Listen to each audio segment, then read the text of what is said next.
Terima kasih. Terima kasih Timbalan yang di-Pertua. Terima kasih Menteri. Mantap jawapan tadi. Ini soalan tambahan seterusnya. Soalan seterusnya Menteri. Ya.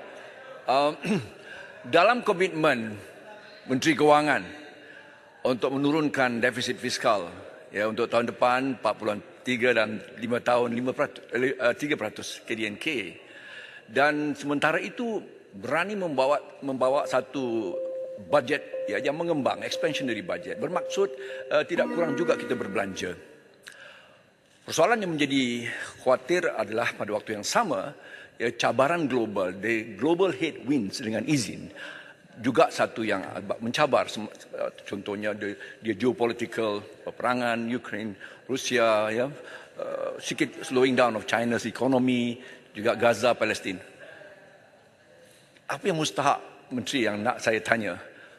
Apakah langkah-langkah yang dapat memberikan rakyat mampu memantau pelaksanaan bajet 2024 ini, yang dulunya ada, tak silap saya, satu mekanisme laksana, ada semua membawa pantau laksana, satu data set ya, yang dibawa dalam bentuknya sama ada periodikal atau selanjar berterusan, supaya pelaksanaan bajet kali ini benar-benar dapat dipacu dengan kebertanggungjawab itu terus langsung dapat dipantau oleh rakyat.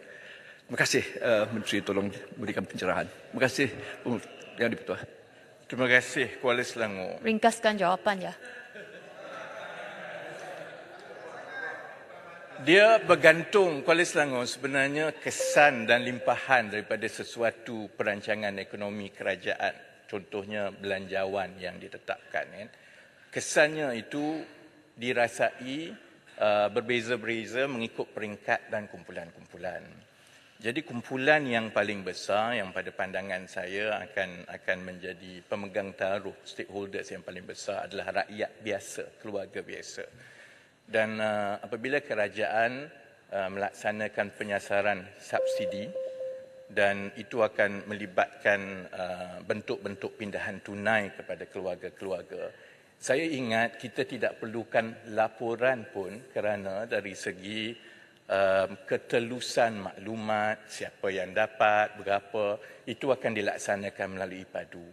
Setiap keluarga dan setiap rakyat boleh melihat sebenarnya berapa pendapatan dia, berapa tanggungan dia dan kenapa dia layak atau tidak layak, berapa bantuan dia dapat dan sebagainya. Itu bagi saya akan meliputi pemegang taruh yang paling besar dalam negara kita. Jadi dia boleh nampak sebenarnya perbezaan itu. Bagi pemegang taruh yang lain, termasuklah pelabur, pemain industri dan sebagainya, saya ingat angka-angka ekonomi yang kita tumpukan inilah yang juga akan menjadi petanda. Dan tumpuan di peringkat kerajaan ialah memastikan kita merakyatkan data-data ini.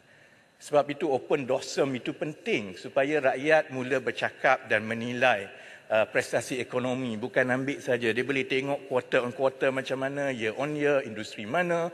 Dan insya-Allah bila kita teruskan dengan lebih banyak penerbitan data-data, contohnya yang melibatkan statistik gaji dan upah, itu akan dapat dilihat terus bagaimana perancangan ekonomi itu dapat dirasa dan rakyat sendiri boleh membandingkan sama ada industrinya itu tumbuh dengan baik, gajinya naik dan sebagainya.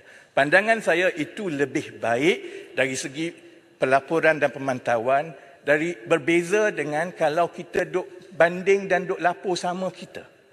Pemegang taruh yang paling besar ialah rakyat. Dan maka maklumat dan data dan kesan ini mestilah dirasakan oleh rakyat. Terima kasih. Saya jemput Tuan Won Cheng.